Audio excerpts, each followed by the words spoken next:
વિનંતી કરીએ પૂજ્ય પુરાણી સ્વામી વિશ્વવિહારી સ્વામીને અહીં પધારી કથા વાર્તાનો લાભ આપશે.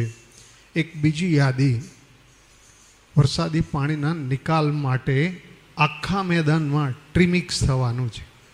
એટલે એવો સરસ ઢાળ આપી અને બધું પાણી નીકળી જાય. એટલે થોડા દિવસ માટે એક પણ વાહન મેદાનમાં નહીં મૂકવાનું કોઈએ. 2 વ્હીલર હોય, 4 વ્હીલર હોય, કોઈ પણ વાહન બેઝમેન્ટમાં જ જાય એવી ખાસ વિનંતી. અને વડતાલથી પણ સમાચાર મળી ગયા, પૂજ્ય બાલસ્વામી દર એકાદશીએ દર્શને જાય. અમૃતસવમાં અહીંથી આપણે જે કેરીઓ મોકલશું હરિકૃષ્ણ મહારાજ લક્ષ્મીનારાયણ દેવ સ્વીકારશે.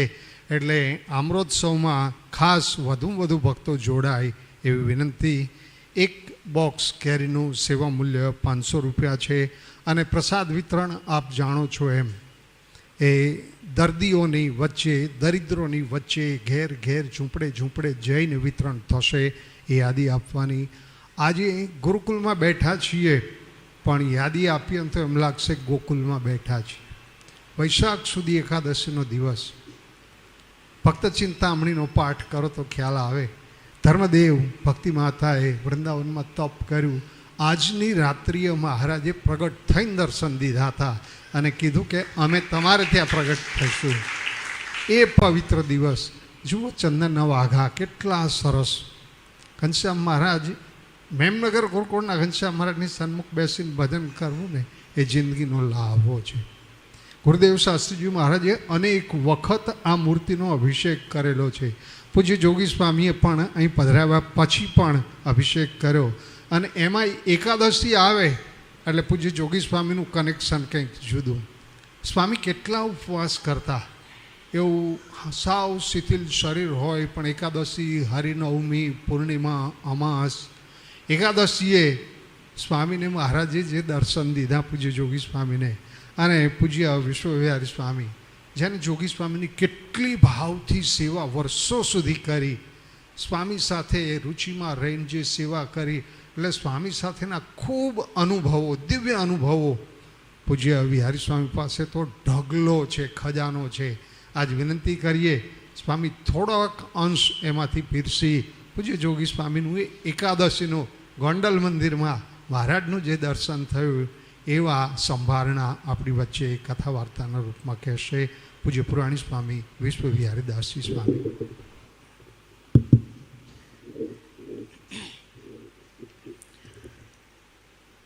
બોલો સહજાનંદ સ્વામી મહારાજની જય. હરિકૃષ્ણ મહારાજની જય. સ્વામિનારાયણ ભગવાનની જય.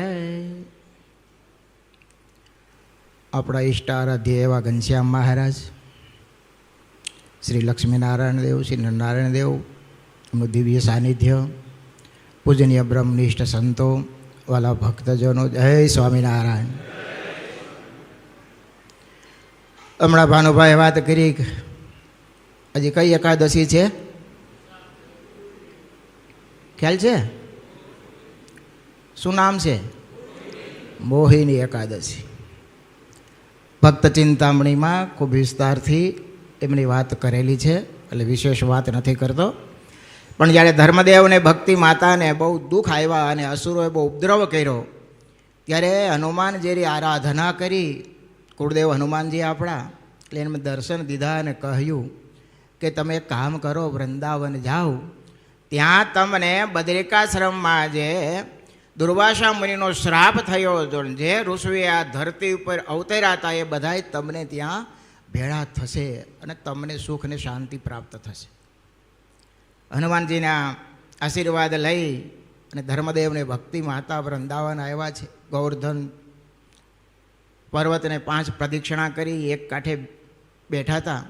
ક્યાં તો બધા ઓલા જુદા જુદા જે ઋષિઓ હતા ને એ બધા ભેગા થયા, એકાબીજાને પરસ્પર પૂર્વને ઓળખાણ થઈ અને બધાએ ત્યાં ભગવત આરાધન ચાલુ કર્યું.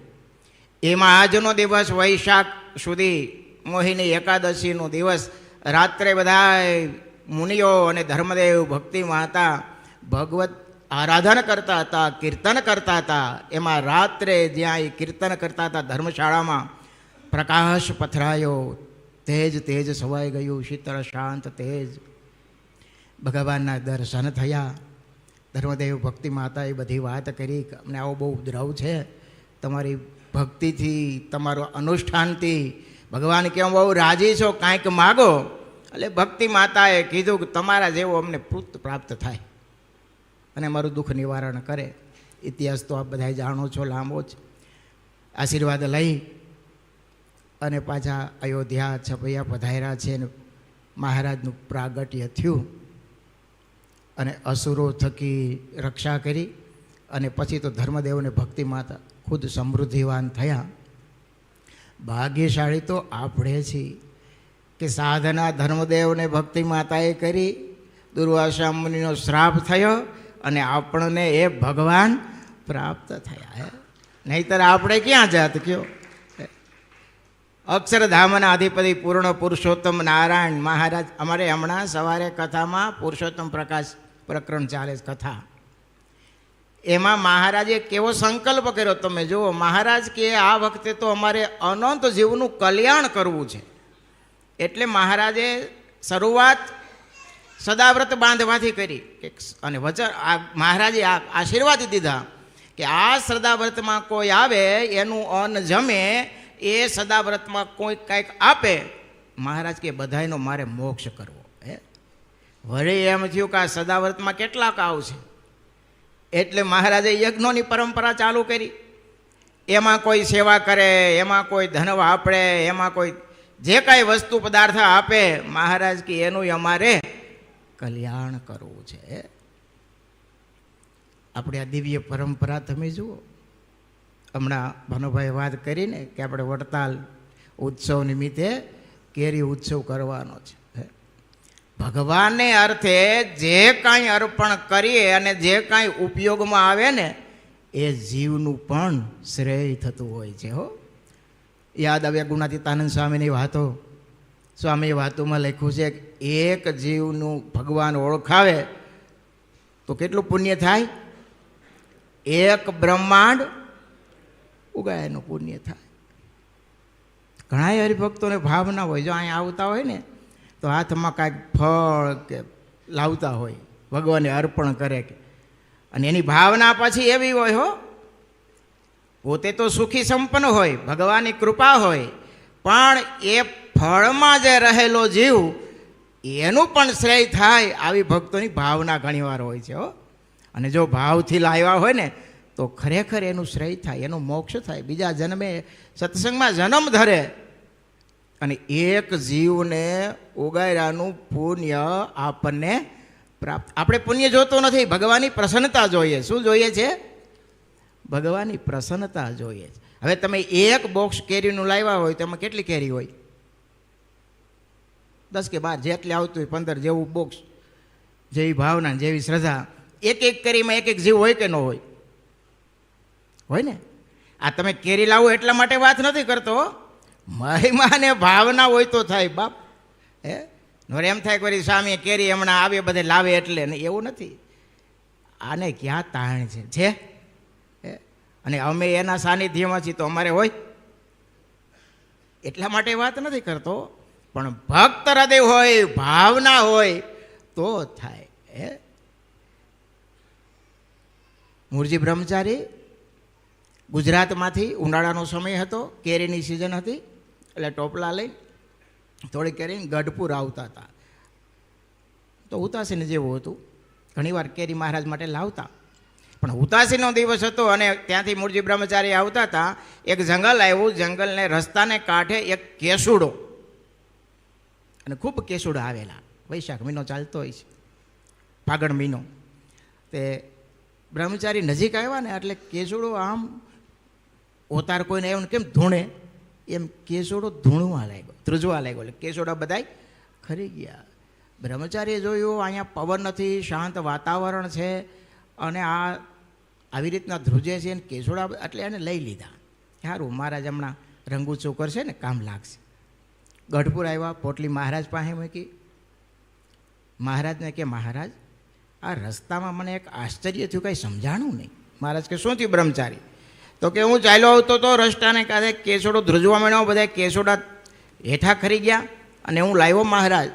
મહારાજ હસતા હસતા કે પૂર્વે ઋષિ હતો, સાધના થોડીક બાકી રહી ગઈ હતી, એટલે આ વખતે અમને પામવા માટે તપ કરતો હતો, અને હવે કેસુડા આ ભક્તોના ઉપયોગમાં આવશે, અમારા ઉપયોગમાં આવશે, એટલે હવે એનો બીજા જન્મે સત્સંગમાં જન્મ આવશે ને એ અમને પામશે. જો એક વૃક્ષ છે એનું ફળ થોડુંક ઉપયોગમાં આવી જાય તો એ અક્ષરધામનો અધિકારી થઈ જતો હોય. આ મોટા સંતો કેવા દયાળુ હોય છે. અનંત જીવનો મોક્ષ કેમ થાય, શ્રેય કેમ થાય, એટલા માટે આ નાના મોટા ઉત્સવ સમયાની ગોઠવણી કરે છે. પૂજ્ય બાલ સ્વામીનું હૃદય તો તમે જુઓ. આ દર એકાદશી આટલું ભગવત સ્મરણ આ હળાળ કળિયુગમાં કોણ કરે? આ તમે ઘરે બેઠા બેઠા 1 કલાક ધૂન કરો, કેટલી શ્રદ્ધા જોઈ. અને આવી તો થાય નહીં હો.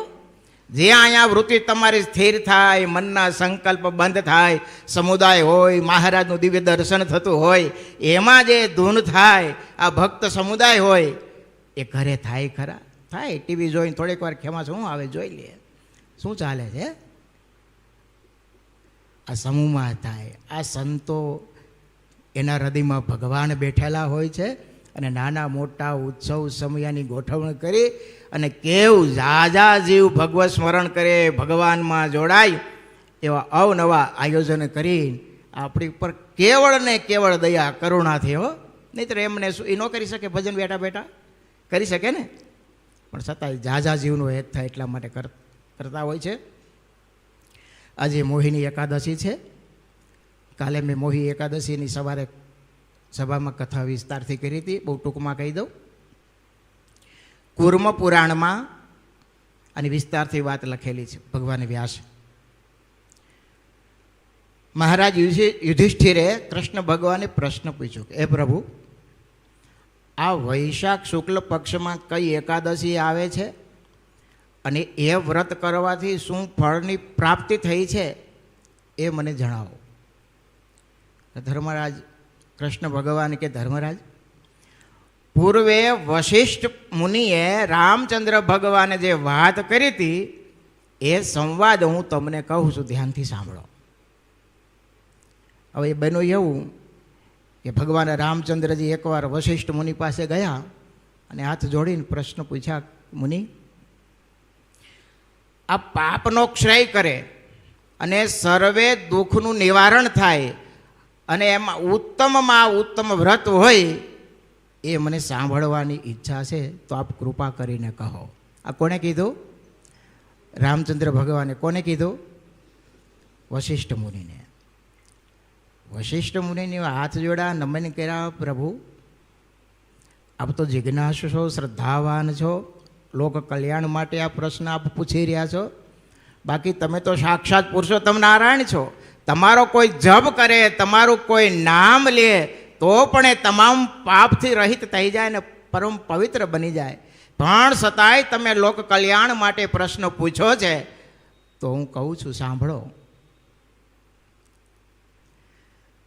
સરસ્વતી કિનારે પહેલાં તો પ્રશ્નનો જવાબ એવો એણે આપ્યો વશિષ્ઠ મુનિએ કે વૈશાખ સુધી એકાદશી, જે મોહિની એકાદશી કહેવાય છે, એનું વ્રત કોઈ શ્રદ્ધાથી કરે તો ગમે એવા પાપ હોય, ગમે એવું દુઃખ હોય તો એની નિવૃત્તિ થાય છે. અને તમામ વ્રતોમાં શ્રેષ્ઠ કોઈ વ્રત હોય તો આ મોહિની એકાદશીનું વ્રત છે. એમ વશિષ્ઠ મુનિએ વાત કરી અને કીધું, પ્રભુ સાંભળો, એક કથા તમને સંભળાવું છું. એમ કરીને વશિષ્ઠ મુનિ રામચંદ્ર ભગવાનની કથા સંભળાવે છે કે સરસ્વતી નદીને કિનારે એક ભદ્રાવતી નગરી હતી. ત્યાંનો દ્યુતિમાન રાજા રાજ કરતો હતો. બહુ પુણ્યશાળી હતો, સત્યપ્રેમી હતો, પ્રજાપાલક હતો, ખૂબ ધનવાન હતો, ધર્મિષ્ઠ હતો, પ્રજાપ્રેમી હતો. આવા નગરમાં એક ધનપાલ નામે વણિક રહેતો હતો. એ પણ સત્યવાદી હતો. ભગવાને એને અઢળક સંપત્તિ આપી હતી. પરોપકારી હતો. પરબો બંધાવતો, તળાવો ગળાવતો, પશુ માટે અવેડાઓ કરાવતો, સદાવ્રત ચલાવતો, કોઈ ગરીબ આવે ભિખારી આવે એના ઘરેથી ક્યારેય ઠાલે હાથે જતો નહીં.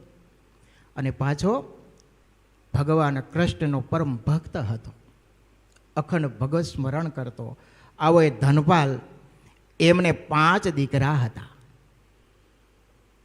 એમાં 5મો દીકરો હતો એ દુષ્ટ બુદ્ધિ, એનું નામ હતું. આ 4 દીકરા તો સંસ્કારી હતા, પણ આ દુષ્ટ બુદ્ધિ હતો, એને પૂર્વના કાંઈક પાપ આડા આવ્યા છે, એટલે એ અવળે માર્ગે ચઢેલો.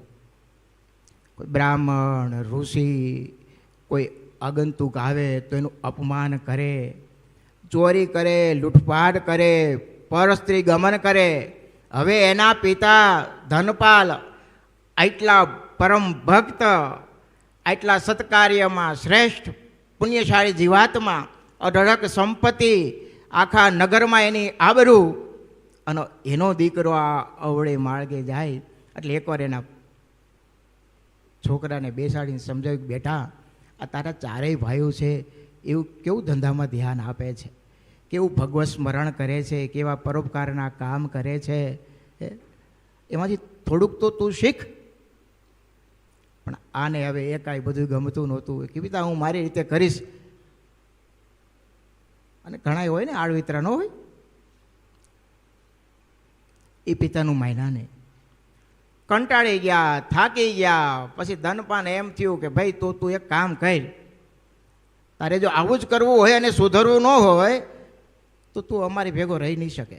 તું તારી રીતે તારું જીવન પસાર કર, અમારી સાથે તને રાખશું નહીં અમે. અને આને ઘરનો ત્યાગ કર્યો. થોડાક પૈસા હતા ત્યાં સુધી તો એ પરસ્ત્રીનો સંગ કરતો એ બધે સાથે રહ્યો, મોજ મજા કરી. પૈસા ખૂટી ગયા, ધંધો તો કાંઈ કરતો નહોતો. ફાટેલા લુગડા રેખડે રાખે, ક્યાં જવું, શું કરવું, આજીવિકા માટે શું. એટલે એને વિચાર્યો, અને એક દી એને રાજ્યમાં ચોરી કરી, અને એમાં સિપાહીને પકડી લીધો, જેલમાં નાખ્યો, ખૂબ માર માર્યો. રાજા પાસે લઈ ગયા. રાજાએ જાણ્યું આ તો ધનપાલનો દીકરો છે, એના બાપા કેવા સત્કારી, કેવા પવિત્ર છે, ભગવાનના ભક્ત છે, એને છોડી મૂકો. એટલે એને છોડી મૂકો. ફરી પાછી ચોરી કરી, ફરી પાછો પકડાયો, ફરી પાછો રાજા પાસે લાવ્યા. રાજાને એમ થયું આને જેલમાં રાખશું તો એના બાપાની આબરૂ જશે. એટલે એણે હુકમ કર્યો, એને કીધું કે તારે અમારા રાજ્યમાં રહેવું નહીં, અમારો રાજ્યનો ત્યાગ કરીને તારે જવું હોય ત્યાં જતો રહે. દૃષ્ટિ બુદ્ધિવાળો હતો ને એ ગયો. પછી એક ફરતા ફરતા ઘોર જંગલ હતું, ત્યાં જઈ ચડ્યો. એક તીરકામઠું લઈ પશુ પક્ષીને મારી શિકાર કરીને પેટ ભરતો. હવે તમે વાત હવે સાંભળવા જેવી છે. માણસનું ભાગ્ય ક્યારે બદલે એ કહેવાતું નથી હો. આજ દિવસ કેવા હોય ને કાલે કેવા આવે કાંઈ નક્કી હોતું નથી. પુણ્યશાળી જીવાત્મા છે, પૂર્વે કંઈક થોડાક સુકૃત કર્યા છે એટલે એને આડા આવ્યા. તે ફરતા ફરતા, રખડતા, અથડાતા એ જંગલમાં કૌંડિલ્ય ઋષિ એનો આશ્રમ હતો, એ ત્યાં જઈ છેડો. એ આશ્રમને નાની એવી જાપલી, થાકેલો, ખૂબ કંટાળેલો, ભૂખો તરસો, એ જાપલીના કાંઠે ત્યાં બેઠો. વૈશાખ મહિનો ચાલતો હતો. ઋષિના આશ્રમની બાજુમાં થોડીક દૂર ગંગા નદી ચાલી જાય. ઋષિ સવારમાં સ્નાન કરી અને આશ્રમમાં આવતા હતા. ભીના કપડાં હતા. ઋષિ આમ આશ્રમમાં જતા હતા અને પેલો ત્યાં દુષ્ટ બુદ્ધિ ત્યાં બેઠેલો. હવે તમે કલ્પના કરો, એ ભીના કપડાં ઋષિ આશ્રમમાં જતા હતા અને આમથી પવનને આવું, એ પવનના ઝપટમાં ઋષિના કપડામાંથી 2-3 સાટા પહેલાં દુષ્ટ બુદ્ધિ હતો ને એને અડ્યા. અને ઋષિના કપડાના છાટા ગંગા જળ એને અડ્યું ને એ પવિત્ર તો થઈ ગયો, પણ એને સદવિચાર આવવા માંડ્યા, ઓહો મારા બાપા કેવા અને હું કેવો કુકર્મી, કેવા કેવા કર્મો મેં કર્યા. પાપ કરવામાં મેં કંઈ બાકી રાખ્યું નથી. દોડીને ઋષિના પગમાં ઢગલો થઈ ગયો, ચરણમાં માથું મૂક્યું, મુનિવર મારી રક્ષા કરો, હું બહુ પાપી છું, બહુ પીડાવું છું, ભટકું છું, અથડાવું છું, રાતે શું તો ઊંઘ આવતી નથી, કાંઈક દયા કરો. એક ઋષિના કપડાના ખાલી છાંટાથી એની બુદ્ધિ કેટલી પાવન થઈ ગઈ. અને ખરેખર નિષ્કાળ સામે લખ્યું છે, હું વારંવાર કડી બોલું છું. કોઈ કહેશે આ સંત બહુ સારા રે, ખરા કલ્યાણ ના કરનારા રે, એટલો જ ગુણ કોઈ ગ્રેશે રે, અંતે અક્ષર ઘર લેશે રે. આ સંપ્રદાયની રીત તો તમે જુઓ. કોઈ કાલે હાથ જોડીને એમ કે આ સાધુ કેવા છે કે આ તો એને અક્ષરધામનો દરવાજો ખુલી જાય. આ કાંઈ નાની વાત છે. ગુણાતીતાનંદ સ્વામી છાશ ને રોટલો જમતા હોય, નાગર બ્રાહ્મણ દર્શન કરતો હોય અને કે આવડા મોટા આવું નિસ્વાદી ભોજન જમે છે, એનો સ્વાદ જતો રહે. બાપ સાધના કરી કરીને થાકી જાય ને તો ઇન્દ્રિય અંતઃકરણ જીતાય એવા નથી. સાધુમાં ખાલી ભાવ રાખે, ભક્તમાં ભાવ રાખે તો તત્કાલ જીતાઈ જાય. તમે જુઓ.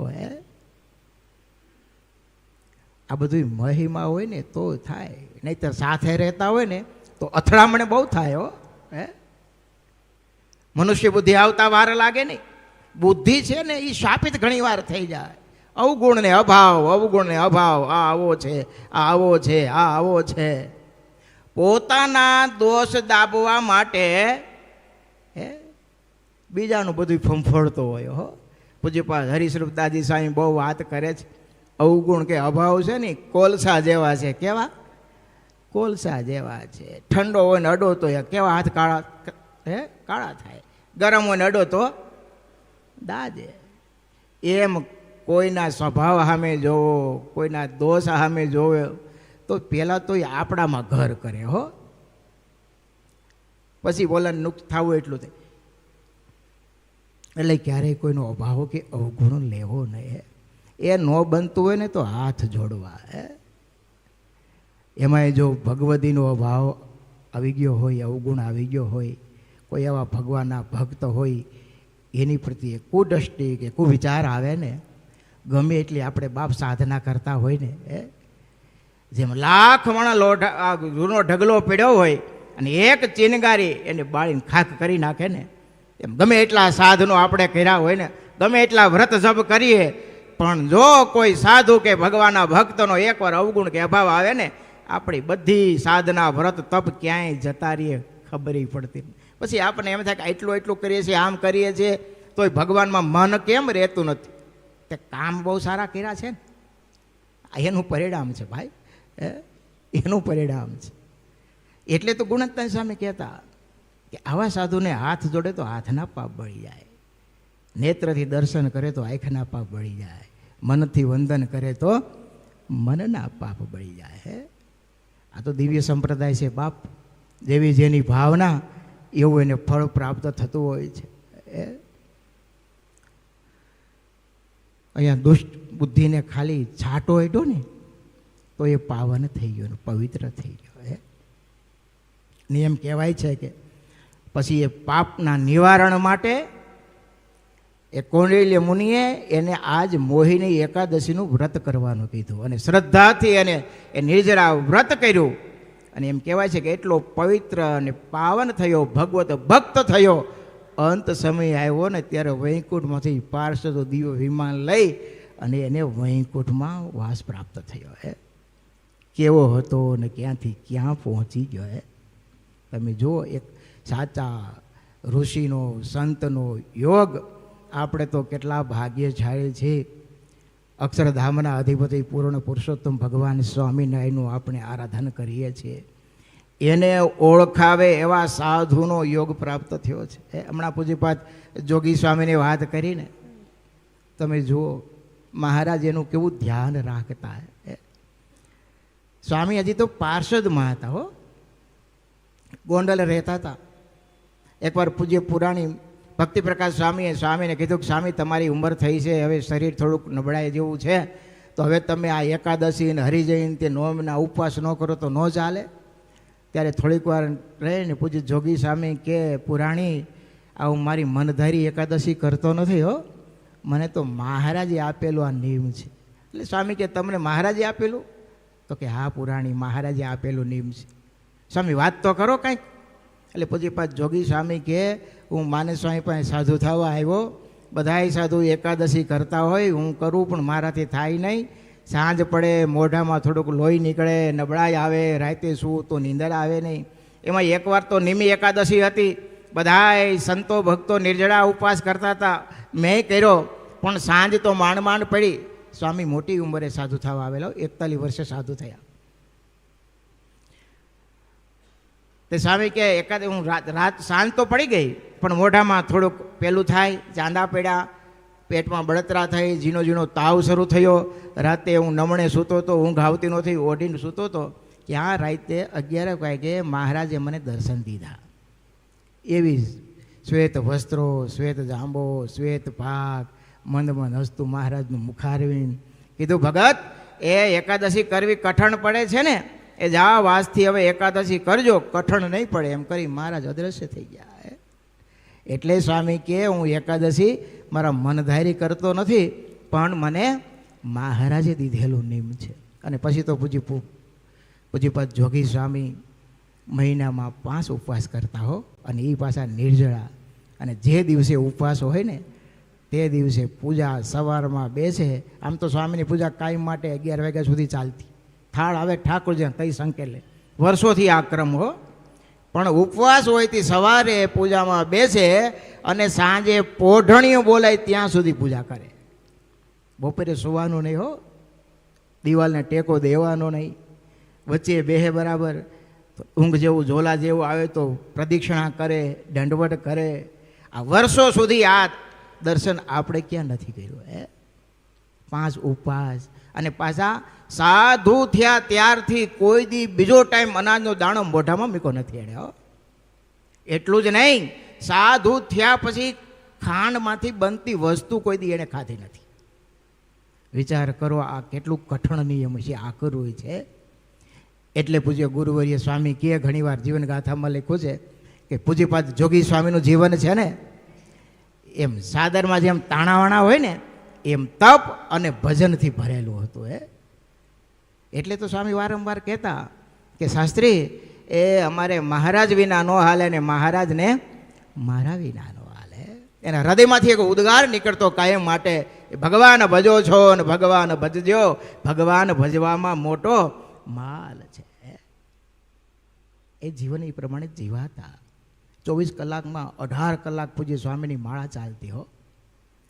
અને મહારાજ એનું અવારનવાર કેવું ધ્યાન રાખતા તમે જુઓ તો ખરા. એકવાર પૂજ્યપાદ જોગી સ્વામીએ ગુરુદેવ શાસ્ત્રી મહારાજને કીધું, સ્વામી મારે વડતાલ પદયાત્રા કરવી છે, તમે આજ્ઞા આપો તો અમે વડતાલ જઈ આવી. ગુરુદેવ શાસ્ત્રી મહારાજ કે જોગી તમે જાવું તો છે પણ તમારી જોડમાં કોણ આવશે? સ્વામી હરિપ્રસાદ સ્વામીની ઈચ્છા છે. સ્વામી કે હા એ બરાબર જોડ ગોતી તમે હો, એ હલગારી નલમસ્ત સાધુ. અને આપણી જેમ કઈને તૈયારી કરવાની હતી નહીં, ખાલી પૂજાની જોડી પતરે લેતા નહીં હો, જે મળે કાચું પાકું ભગવાને સંભાળીને દાણા માંડવીના હોય એ જમી લે. અરે પૂજ્યપાદ શાસ્ત્રી મહારાજ એકવાર જોગી સ્વામીને સ્પેશિયલ ટ્રેનમાં લઈ ગયા, કંઈક 2 કે 18 મહિનાની કે 4 મહિનાની ટ્રેન હતી. તમે કલ્પના નહીં આવે, સ્વામીએ એક બાજકું મગફળી અને એક માટલું ગોળનું એ 4 મહિના સુધી ચલાવ્યું. બોલો એ ધારણા પાણા પૂજ્યપાદ જોગી સ્વામી કરતા નથી, ક્યારેક વરસના હો. અને ધારણા પાણા પછી આપણે જેવા નહીં, બીજા ટાઈમ તો અનાજ જમવાનું નહીં, આખો દિવસ નકરોડો ઉપવાસ, લીંબુનું પાણી કે કાંઈ એવું પીવાનું નહીં હો. અને બીજે દિવસે બપોરે ખાલી એકવાર ભોજન કરવાનું, 2 દિવસે એમ આખા વર્ષના ધારણા પાણા કરતા હો. તપનું અંગ મને યાદ આવ્યું એટલે કહી દઉં મારી વાત જ, કે સ્વામીને તપમાં કેવી રુચિ હતી. અમે પૂજ્યપાદ પુરાણી સ્વામી સાથે છપૈયા ગયા ને ત્યારે સ્વામીના આશીર્વાદ દેવા બધા અમે આસને ગયા. સ્વામી મને કંઈક નિયમ આપો. સ્વામી કે ધારણા પાણા કરતો જાય, ચાલતું જવાનું અને ધારણા પાણા કરવાના. એટલે કીધું ભલે સ્વામી, મેં 5 દંડવટ કર્યા, ઊભો થયો ને પાછો કે જોઈજે હો કે મહિનામાં એક જ ટાઈમ જમજીએ. અને બાપ એ મોટા સંતના આશીર્વાદ સાથે છપૈયા સુધી ચાલતા જવાનું. એક જ ટાઈમ બીજા દિવસે જમવાનું. અને ઠેઠ ત્યાં છપૈયા પૂજ્ય પુરાણી સ્વામીએ એ લીંબુના શરબતના પૈણા કરાવ્યા. મોટા સંતના વચનમાં અને એને રુચિ કેવી તમે જુઓ. તો હું વાત એ કરતો હતો કે સ્વામી છપ્પેની યાત્રા જવું હતું ને હરિપ્રસાદ ભાઈ તૈયાર થયા, ઉગામેડી હરિજયંતિ ત્યાંથી નીકળ્યા. હરિજયંતિનો ઉપવાસ બેને બીજે દિવસે દશમ, કાંઈ ભોજનની વ્યવસ્થા થઈ નહોતી, થોડાક મુઠ્ઠીક દાણા એ હતા, એ જમીન ચાલતા થયા. ત્રીજે દિવસે એકાદશી, ચાલતા ચાલતા એકાદશીનો દિવસ આકૃંદ ભાલમાં ગામ છે આકૃંદ, ત્યાં આવ્યા. સાંજ પડી ગયેલી, અંધારું થઈ ગયેલું, જવું ક્યાં? તે ગામમાં પ્રવેશ કર્યો કે દરબારી ડેલીએ બેઠેલા. કે હા મહારાજ જય નારાયણ. તો કે જય નારાયણ. ક્યાંથી આવો છો? વાત કરી કે રાજકોટ ગુરુકુળથી આવે છે અને વડતાલ જવું છે, ચાલતા આવીએ છીએ. ઉતારા રહેવા કંઈ ધર્મશાળા જેવું ખરું? મહારાજ આપણે ડેલી આવતા રહ્યો. દરબાર ભાવિક પ્રેમી છે, તે ત્યાં ઘરે ઉતારો અપાયો ડેલીમાં. પણ હવે એ દરબારના જે ઉતારો સ્વામીની ઓફિસમાં આપ્યો હતો ને, એ જગ્યાએ લસણ ને ડુંગળીને ઢગલા પડેલા. સ્વામીને એમ થયું કે હવે આ રાત તો અહીં કાઢવી થોડીક અઘરી પડશે. એટલે કીધું કે બાપુ અહીં ક્યાંક ધર્મશાળા જેવું ક્યાંક હોય તો ગામને ચોરે અમને ઉતારો ફાવશે, અમને અહીં અનુકૂળ બહુ આવે એવું દેખાતું નથી. તો કે ગામમાં ધર્મશાળા તો નથી, પણ મારા ગુરુ માધવાનંદી એની જગ્યા છે, પણ મહારાજ માફ કરજો, ત્યાં અમે કોઈ સાધુ સંતોને ઉતારા આપતા નથી. તો કે કેમ? તો કે અમારા ગુરુ માધવાનંદી હતા ને એ વ્યસનના વિરોધી હતા. કોઈ વ્યસન કરતો હોય ને એને વ્યસન મુકાવતા ને વ્યસનવાળા પાસે બેસતા નહીં. એટલે અમે નિયમ રાખ્યું છે ગુરુને વ્યસન ગમતા નહીં. એટલે તમે મહાત્મા છો, વ્યસન સલમ બલમ પીતા હોય. સ્વામી કે દરબાર અમે તો વ્યસન મુકાવીએ છીએ. અને ભાવ થયો એને. હો છે દરબાર પ્રેમી અને પુણ્યશાળી છે, તો જ આવા સંતો સામેથી. તો કે હાલો મહારાજ, ફાનસ લીધું, અંધારું થઈ ગયું હતું, તો આવ્યા એ માધવાનંદ દાસની જગ્યામાં. રાત્રે બાજુમાં કૂવો દોરડું, ત્યાં ડોલ પડેલી. સ્વામી કે સારું હરિપ્રસાદ લે અહીં નાહી ધોઈને પૂજા કરશું. હવે સાંજે સ્તુતિ પ્રાર્થના કરી નિયમ ચેષ્ટા કરીને બે સુતા. હવે 3 દિવસના ઉપવાસ થાકેલા, એટલે ઊંઘ એવી આવી ગઈ. સવારે 5 વાગ્યા એટલે ગામના બહેનો ત્યાં પાણી ભરવા આવ્યા. સ્વામીની ઊંઘ ઉડી ગઈ. એટલે હરિપ્રસાદ જાગ અહીં તો બધા બહેનો આવવા મળ્યા. હાલ આપણે આમ આગળ ક્યાંક જઈને પૂજા કરશું, હવે અહીં નવા હે નહીં. બે પાછા થયા જોડીને પૂજા હાલતા. આખો દિવસ હાલ્યા. ચોથો દિવસ છે હો ઉપવાસનો અને ચાલવાનું. અને એમ ખરડ ગામ આવ્યા. ખરડ ગામ પ્રસાદીનું ગામને પાદર તળાવ જોયું. 7-8 વાગ્યાનો સમય થઈ ગયેલો. એ સરસ પીલુડી જેવું ઝાડવું હોય છે, ત્યાં જોડી મૂકી સ્નાન કરીને પૂજા પાઠ કર્યા. આવ્યા ગામમાં નાનું એવું મંદિર, બ્રાહ્મણ પૂજારી. પણ આગલે દિવસે એકાદશીની રાત્રે એ પૂજારીને મહારાજે દર્શન દીધેલા અને કીધેલું કે ભૂદેવ, રાજકોટ ગુરુકુળથી અમારા 2 સાધુ આવે છે ને વડતાલ યાત્રાએ જાય છે, 3 દિવસના ઉપવાસી છે, તો તું એને માટે થોડીક જમવાની વ્યવસ્થા કરી રાખ અને એને સાચવજે. એમ કરીને ભગવાન અદૃશ્ય થઈ ગયા મહારાજ. ઓલો પૂજારી તો એટલો પ્રેમીને રાજી થઈ ગયો. આ 10 વાગે અને 11 વાગે પૂજા પાઠ કરી અને ગામમાં મંદિરમાં આવ્યા. ઓલો પૂજારી મહારાજના ઠાકોરજીના થાળ તૈયાર કરીને રાખ્યા હતા ધરાવીને. આવે એની રાહ જોતો હતો. તે મંદિરનું ચોગાન વાળતો હતો કે સંતો હમણાં આવે. ક્યાં તો ખડકે 2 સંતો આવ્યા. ઓલો ભૂદેવ દોડીને સ્વામીના પગમાં, આવો આવો સ્વામી, એ રાજકોટ ગુરુકુળથી આવો છો ને? જોગી સ્વામી સામે જોઈ રહ્યા. એટલે આપણે કોઈને કીધું નથી, આપણને ઓળખતો નથી. એટલે તને કેમ ખબર પડી? એ સ્વામી પછી વાત, તમે પહેલાં અહીંયા મંદિરમાં આવો. પછી ભૂદેવે વાત કરી કે રાતે મને મહારાજે દર્શન દીધા હતા અને માફ કરજો, પવિત્રપણે મેં ઠાકોરજીના થાળ કર્યા છે. મહારાજની આજ્ઞા છે, તમે 3 દિવસના ઉપવાસ છે, મહારાજે મને કીધું છે એના માટે થાળ તૈયાર કરજે અને પારણા કરાવજે. મા બાપ મેં દૂધમાં બધું તૈયાર કર્યું છે. સ્વામી પણ રાજી થઈ ગયા કે મહારાજ આપણને ભૂલ્યા નથી. એ ભૂદેવે ત્યાં પારણા કરાવ્યા. 1-2 દિવસ રોકાય અને પછી વડતાલ આવ્યા. અને એ ભૂદેવ પૂજારી કાયમ માટે રાજકોટ બ્રહ્મસત્રમાં આવતા અને મહારાજે કીધેલું કે સંતોની સેવા કરીએ, ધોતિયા ઓઢાડતા સંતોનો આજીવન એણે વ્રત જાળવી રાખેલો. આવા પૂજ્યપાદ જોગી સ્વામી હતા.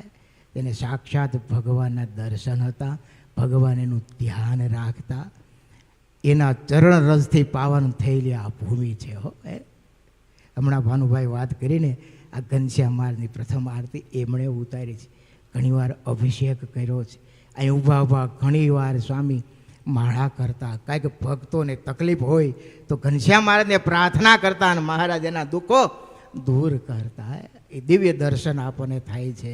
એ ભક્ત હૃદય હોય ને 2 મિનિટ આવીને 2 માળા કરી 5 દંડવત 2 પ્રદક્ષિણા, એ દિવ્ય દર્શન આખો દિવસ એને હાલતા ચાલતા ખાતા પીતા સંભાળી રાખીએ અને એ પ્રમાણે જો જીવન જીવીએ તો અંત સમય આવે અને એ દર્શન આપણને યાદ રહી ગયું હોય, એ દર્શન થઈ જાય તો મનુષ્ય જન્મ ભગવાને આપ્યો છે ને એની સાર્થકતા થઈ જાય. ભગવાનના ચરણમાં પ્રાર્થના કરું કે હે મહારાજ, જેવું પૂજ્યપાદ જોગી સ્વામીને તમારામાં હેત હતું ને એવું હેત અમને થાય એવી કૃપા કરજો. સહજાનંદ સ્વામી મહારાજ.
Be